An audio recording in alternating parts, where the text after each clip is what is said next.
Welcome to this technical guide on the Dyson V10. We are Kelatos Informatica, specialists in technical repair. We collect your device from your doorstep, carry out a free diagnosis, and send you a quote before any repair.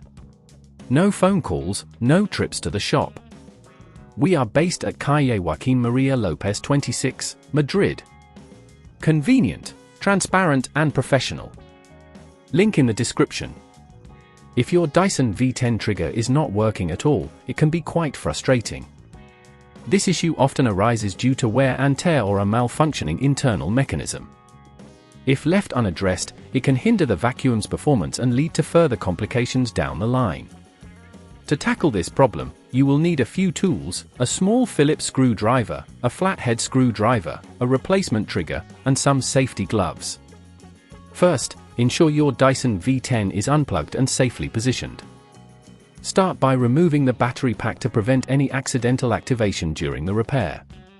Next, use the Phillips screwdriver to take out the screws located at the back of the handle. Be careful not to lose these screws, as they are small and easy to misplace.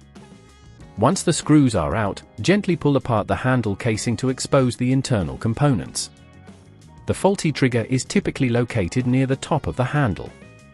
You should be able to see it clearly once the casing is open. Carefully disconnect any cables attached to the trigger mechanism, ensuring you don't damage any nearby components in the process.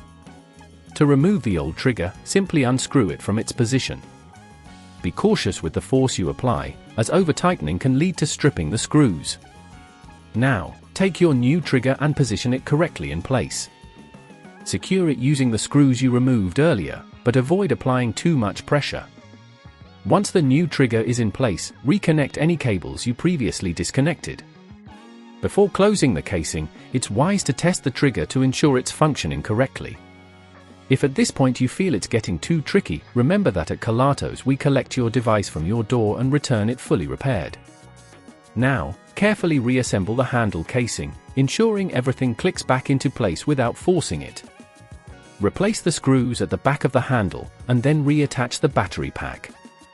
Your Dyson V10 should now be ready for use.